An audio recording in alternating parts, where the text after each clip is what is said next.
सबसे पहले तो जय भीम जय भारत।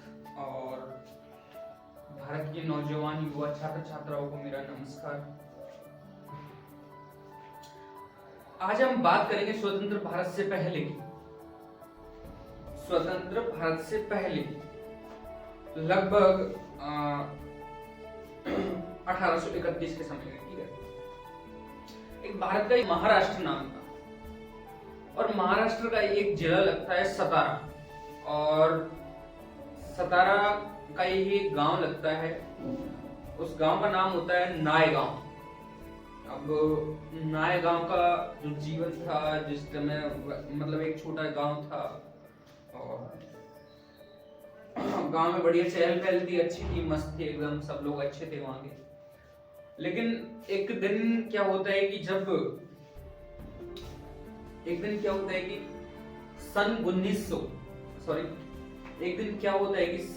1831 और दिन होता है 3 जनवरी का, मतलब इस साल की शुरुआत ही होती है, जहाँ की एक गरीब घर में, एक किसान परिवार में, एक लो लिविंग फैमिली में एक लड़की का जन्म होता है, एक कन्या का जन्म होता है। और उस कन्या का जन्म होता है तो उसके बाद में उसके घर वालों द्वारा उसका नाम दिया गया था सावित्रीबाई फुले। सावित्रीबाई फुले जैसे जैसे धीरे धीरे बड़ी होती है और बड़े होने के बाद में उसके कुछ साल बीतते हैं, और वही जब ही वह 3 से 4 साल की होती है, 4 से 5 साल की होती है, तो उस समय उनके घर में एक किताब पड़ी हुई थी। और उस किताब को देखकर उसके मन में ललक जगी कि यार क्यों ना इसे देखा जाए, क्यों ना इसे पढ़ा जाए। उसके समझ में नहीं आ रहा था कि उसमें लिखा क्या है, क्योंकि वह इंग्लिश की किताब थी और वह बार बार में सोच रही थी क्या लिखा हुआ है, क्या लिखा हुआ है। उसे मन में देख रही थी, लेकिन उसके मन में ख्याल हुआ, पढ़ने लगी उसे धीरे धीरे। और पढ़ने लगी तो उससे बार बार पढ़ने के प्रयास करने लगी उसे पढ़ने का, और बार बार पढ़ती रही और बार बार बोल कर, ठीक है, सतत प्रयास करती रही। तो अपने जो पिताजी थे सावित्री जी के, उन्होंने उन्हें देख लिया सावित्री जी को पढ़ते हुए।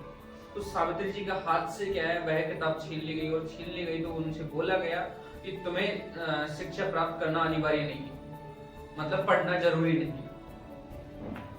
सावित्री के मन में विचार चला कि हम क्यों नहीं पढ़ सकते। वह आश्चर्यचकित रह गई, हम क्यों नहीं पढ़ सकते। उसके मन में वह ललक जगी हुई थी कि भाई मुझे पढ़ना है। उसी समय उसके मन में एक ललक जगी, एक थोड़ी चिंगारी चली उसके मन में, कोई मुझे पढ़ना है, मैं पढ़ूंगी आगे जाके समय में, अगर अभी नहीं तो मुझे मौका मिलते ही मैं पढ़ना स्टार्ट करूंगी। धीरे धीरे समय बढ़ता जाता है।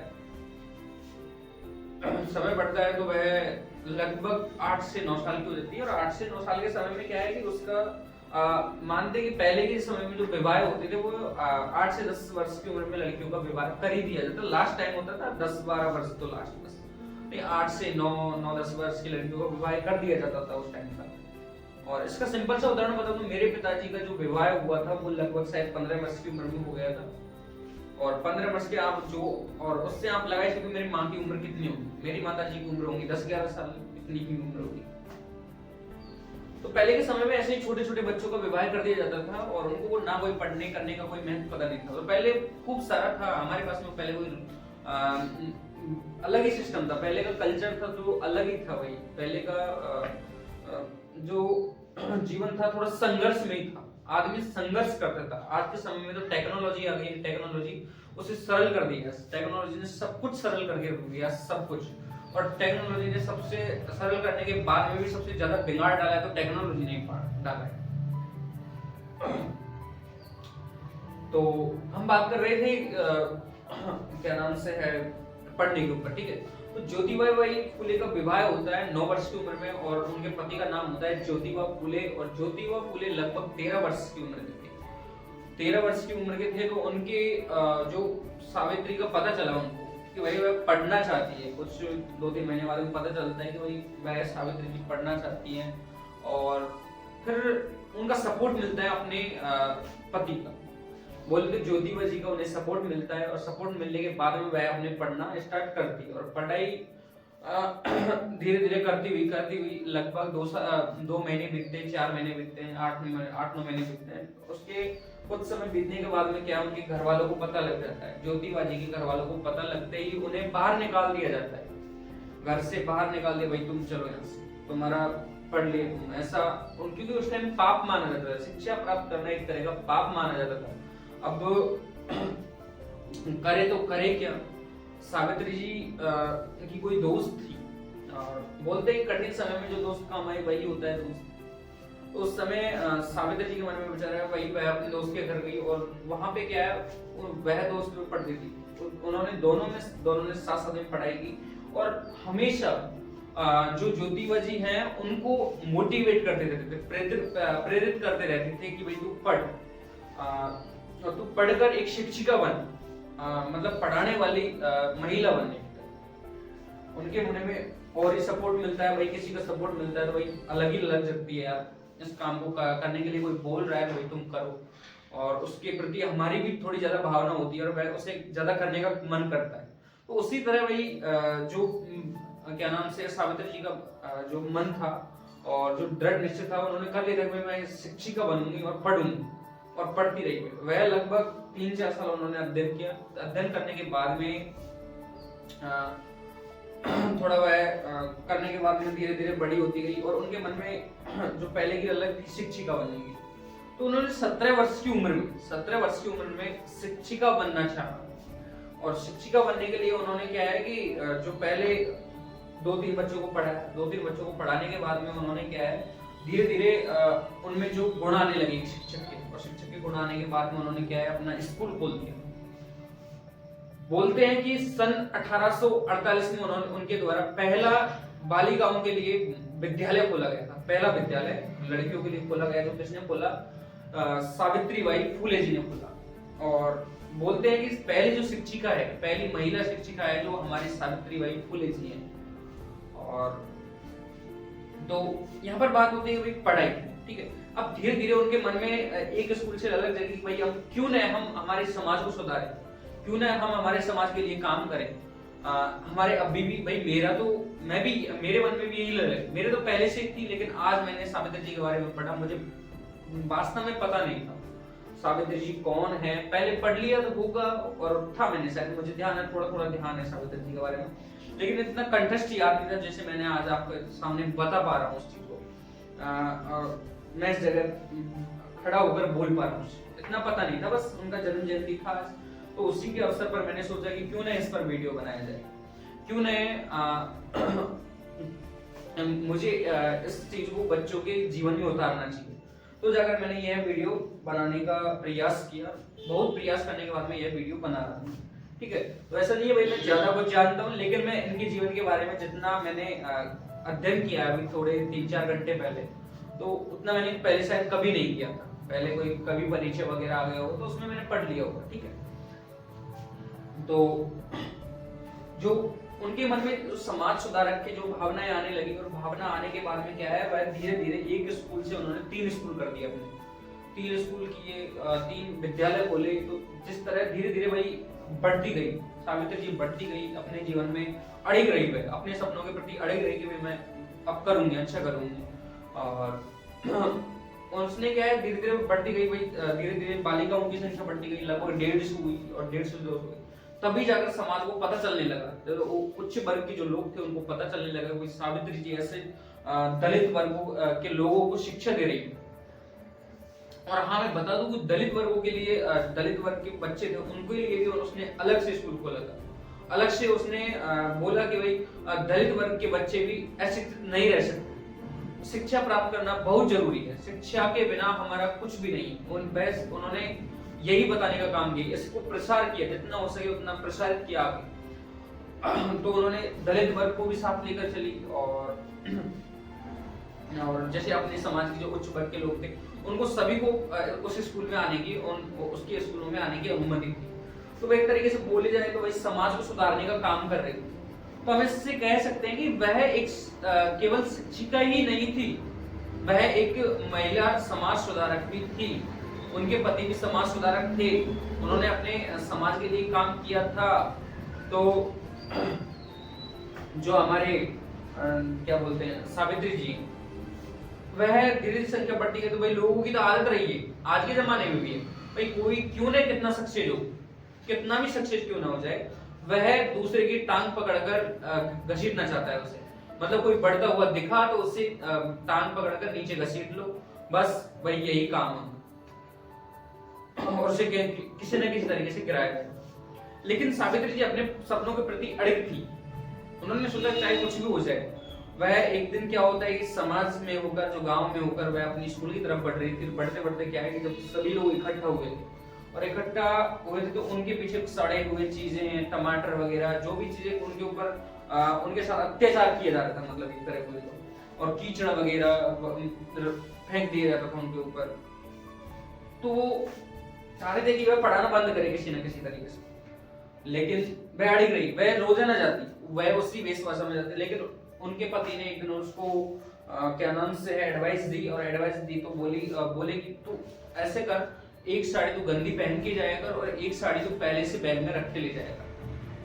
वह रोजाना इसी काम करते चले, लेकिन कब तक, कहां तक सहा जाता है, कोई चरम सीमा भी तो होती है, कोई अंत भी तो होता है भाई किसी चीज का। एक दिन उनके आगे एक व्यक्ति आता है, वह उसे रोकने की कोशिश करता है, लेकिन सावित्री जी जो है उन्होंने बिना सोचे समझे उनके एक चमाटा मार दिया। अच्छा ठीक है, और चमाटा मारने के तब वह जो व्यक्ति था उसके आगे से हटने के बाद में उसके आगे आने वाले दिन थे, उनमें उसको कोई भी व्यक्ति वहां नहीं था, उस तरह उसका अपमान किया जा रहा था। तो भाई कोई भी चीज हो, जहां तक अपमान सहने लायक सही है, अपमान सहना बहुत जरूरी है, लेकिन जब हद से पार निकल जाए ना, हद से पार, तो तमाचा ही नहीं उड़ा दो, मेरा कहना देखो। लेकिन बोले तो भाई हमें हद पार करे कोई तो हमें उसे या तो समझाना चाहिए, किसी न किसी तरीके से उसे कंट्रोल करना होता है। तो उसी तरह से उन्होंने कंट्रोल किया सावित्री जी ने, और धीरे धीरे वह बढ़ती गई उसी राह पर, और बढ़ती गई तो उनका जो नाम समाज सुधारक के नाम से भी जाना लगा।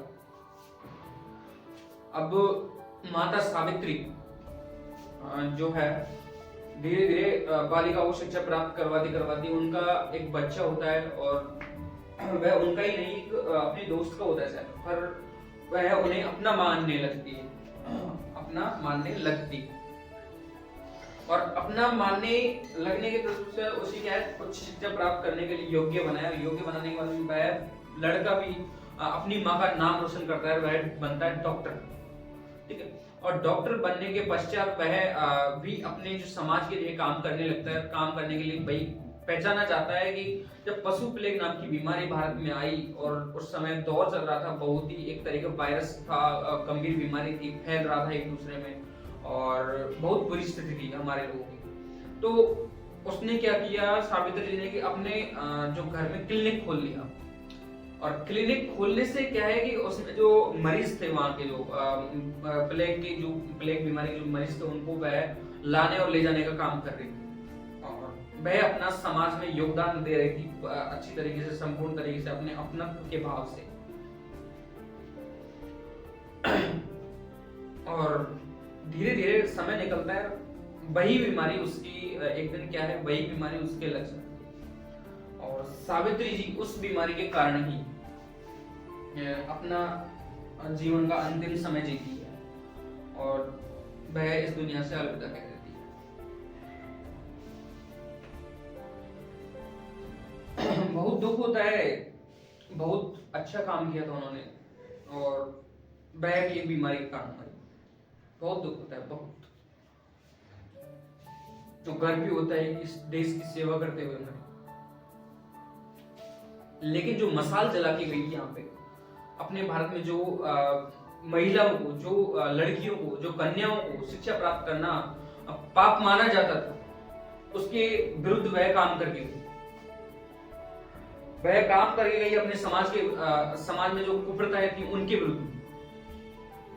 आश्रम भी खोल के गई, विधवाएं थी, जो महिला थी, उनके लिए आश्रम खोल के गई, और जो विवाह के तत्पश्चात विवाह करना दोबारा से, उसके प्रति भी उसने अपना काम किया था। लेकिन जो मसाल जला के गई थी वो अभी भी जल रही है। मतलब कि आज की जो कन्याएं हैं आज की जो लड़कियां हैं, आज की जो बालिकाएं जो पढ़ पा रही हैं आज के समय में, वह सिर्फ और सिर्फ कारण है हमारी माता सावित्री बाई जी। यदि अगर मैं कहूं तो सभी लड़कियों को माता सावित्री का भगवान के साथ में फोटो लगाकर पूजना चाहिए, उन्हें सुबह शाम नमन करना चाहिए भाई, जो तुम्हें अब जीवन दे के गई,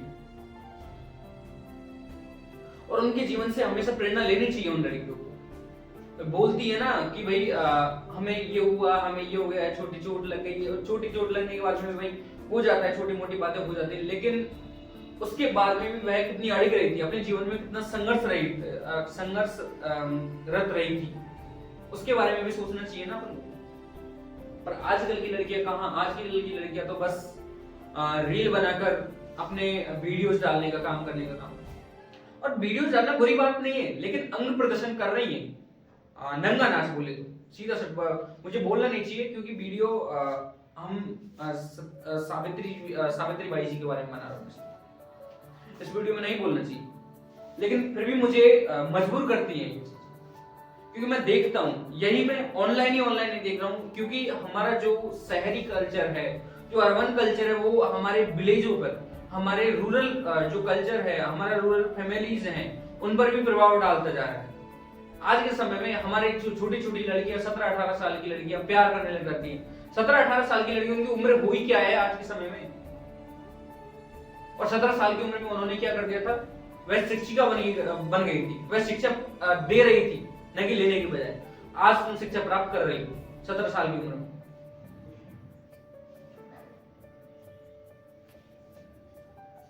लेकिन क्या करें, कर लिया होगा उन्होंने संघर्ष, यही है ना भाई, किया होगा उनके जीवन में उन्होंने संघर्ष, हमें तो आजादी से जीने के लिए दे रहे।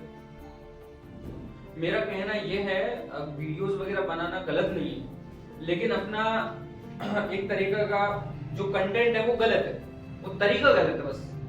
और आज के समय में उस तरीके को बढ़ावा दिया जा रहा है, न कि इस तरह की वीडियोस को कोई देखना पसंद नहीं करता है आज के समय में। क्यों नहीं देखना पसंद करता है? क्योंकि मन जिधर जा रहा है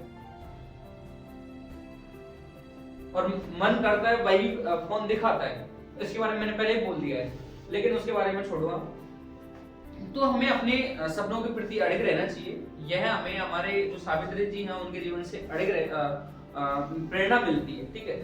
हमें उनसे प्रेरित करती है उनकी जो जीवन की गाथा है, और उनके जीवन से ये भी कहानी मिलती है कि शिक्षा एक ऐसी चीज है जिससे तुम चाहे जो कुछ कर सकते हो, चाहे जो अपने आप पर काम कर सकते हो, अपने आप को बढ़ा सकते हो, और अपने साथ साथ में अपने समाज को भी बढ़ा सकते हो। शिक्षा एक ऐसी ही चीज है, शिक्षा के बिना आज कुछ भी नहीं है। तभी जाकर आज के लोग एक तरह का अपने हक के लिए लड़ पाते हैं आज। तो शिक्षा बहुत जरूरी है, शिक्षा प्राप्त करना बहुत जरूरी है। आज के समय में भी ऐसा नहीं है कि भाई विवाह नहीं किए जा रहे, कर रहे हैं, बाल विवाह हो रहे हैं, लेकिन तभी वो पढ़ रहे हैं, क्योंकि पढ़ने अगर कोई सही फैमिली में चला गया या कोई आ गया तो ठीक ठाक है, नहीं उनका भी जीवन ऐसे ही भ्रष्ट चोरी छुपे करता है। लेकिन मैं फिर से दोबारा से दोहराना चाहूंगा कि हमें माता सावित्री बाई जी से प्रेरणा लेनी चाहिए कि वह हम पढ़ें, ठीक है। और पढ़ने के तत्पश्चात हमें काम करना चाहिए अपने समाज के प्रति, अपनों के प्रति। और ऐसे नहीं है, मैंने एक बीच में लेफ्ट कर दी एक चीज, उसको मैं बता देता हूँ कि तब जब भाई उनको लगा था ना कि भाई हमारे समाज में थोड़ी कुप्रथाएं मतलब कि भाई माना जब पहले के जमाने में कोई हमारी छायाएं, हम दलित लोगों की जो छायाएं हैं वो दूसरों के लोगों के जो उच्च वर्ग के लोग थे उन पर भी पड़ जाती थी, तो हम पे वह गलत यातनाएं दे देते एक तरह का बोले, उसके लिए भी उन्होंने काम किया। तब पहले के क्या है, पानी पीने के लिए हमें यूं ओक करके पानी पीना पड़ता था। आपने एक शो देखा हो तो डॉक्टर भीमराव अंबेडकर का शो देखना, इस रील्स वगैरह या मूवी देखने के बजाय।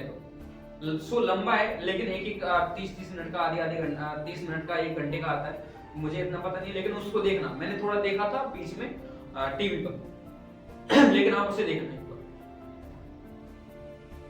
पहले इस तरह पानी पीते थे, इस तरह ओक लगाकर, और ओग लगाकर भी वो घंटी से पानी नहीं पिलाते थे, वो बांस की डंडियां रहती थी, उनमें अगर पानी आता था तब जाकर हम पीते नीचे बैठकर, इस तरह पानी पीते थे। तो उसी के लिए हमारे लिए जो माता सावित्री है उन्होंने काम किया था कि भाई उन्होंने कुआं खुदवा दिया। और कुआं खुदवाने से क्या है कि उन्होंने बोला था कि हमारे जो कुएं हैं उसमें से कोई भी पानी पी सकता है, सभी वर्ग के लोग पानी पी सकते हैं। उन्होंने समाज में जो कुप्रथाएं थी उनको भी बंद किया था, उनके प्रति भी काम किया था। तो इसलिए जरूरी है हमें शिक्षा प्राप्त करना। शिक्षा के बिना हम ये सब कुछ नहीं कर सकते। इतना हम सोचने समझने की क्षमता हमें नहीं आ सकती। हम बस इतना ही काम करेंगे जितना हमारा दिमाग चलता है, बस जैसे पहले चलता था और जो अब भी चलता आ रहा है ग्रामीण परिवेश में। तो मैं अपनी वाणी को यही विराम देता हूँ और फिलहाल में हमारे जो कुछ पीढ़ियां हैं उन्होंने माता सावित्री को देखा होगा, एक न एक पीढ़ी तो होगी हमारी जिसने माता सावित्री को देखा होगा। हमारी नहीं तो आपकी पीढ़ी होगी, कोई ना कोई किसी न किसी ने देखा होगा माता सावित्री को। तो आज वह यहाँ पे नहीं है और आज उनका जन्मदिन है। जन्मदिन के तौर पर मैंने आज ये वीडियो बनाया आपको, और इससे प्रेरणा लेना, थोड़ी बहुत प्रेरणा तो ले लेना, अपने जीवन में उतारना इस चीज को और इस पर गौर करना और भी पढ़ना। बहुत अच्छी अच्छी कहानियां मिलेंगी अपने, मैंने तो समराइज करके बताया जितना हो सका है मेरे से, ठीक है। तो आप इसके बारे में और पढ़ना और देखना। और मैं माता सावित्री जी हैं, वह आज यहाँ पर नहीं है लेकिन उनके चरण स्पर्श करता हूं मैं और उनको भगवान से अभी भी बोले तो उनकी आत्मा को अभी भी भगवान शांत रखे, एकदम अच्छा जीवन मिलता रहे उन्हें, आगे आने वाले जीवन में जो कोई जीवन मिले उन्हें सारी सुख सुविधाएं मिले, ये मैं प्रार्थना करता हूँ भगवान से। और मैं इतना ही कहकर अपनी वाणी को दोबारा से विराम देना चाहूँगा। फिर से आप सभी को जय भीम, जय भारत और मेरा आप सभी को नमस्कार।